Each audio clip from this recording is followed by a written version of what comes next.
Hi everyone. Now let's talk about what is list data structure in Python. So we have different types of data structures like list, tuple, set and frozen set, and then we have dictionary. In this session we are going to discuss about list data structure. See, the name stands for data structure. It is in the form of structure format. Whatever the data we have to store in a structure format in Python programming language.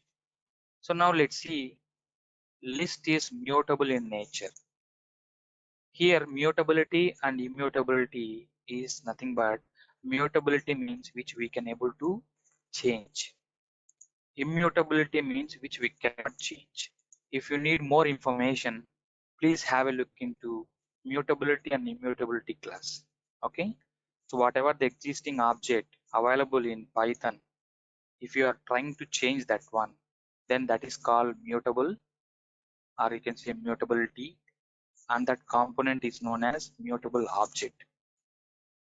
And it will allow the heterogeneous data types. Heterogeneous means it's a different kind of data types, like you can say integer, or you can say different types of float, okay, or bull, whatever the data types. You can say integer data type we can store, and float data type, and then we can store bull data type, complex data type, string data type, whatever.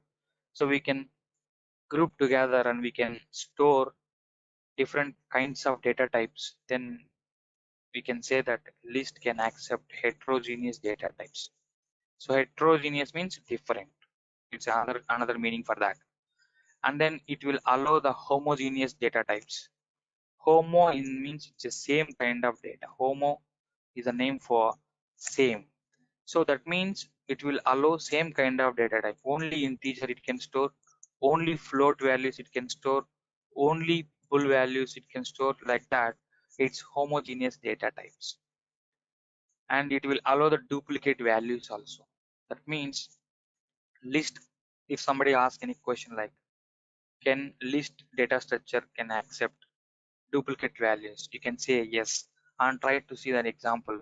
If you are trying to add values like 1, 2, 3, and then 1, 2, 3, then if you take the count of elements from list data structure, then using len function, then you can able to find out 6 is the number.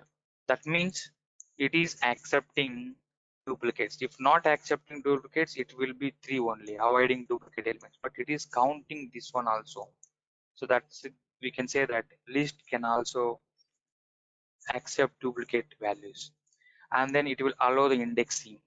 So as if you want to get more information, indexing like positive index, negative index, and those things, how index is forming, then you need to verify from indexing classes. Okay, so list can also accept indexing, and it will allow the slicing also. Apart from indexing, list can also accept slicing concepts. So go and see the slicing class in a previous session, how the slicing will happen.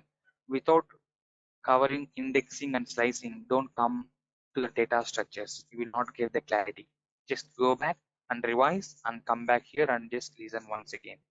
So list will accept slicing concept also, and we can store elements within square brackets with comma separated values. So if you find anywhere the data will be with the square brackets in between the comma separated values, you can say that will be a list. So different data types will have different types of symbols.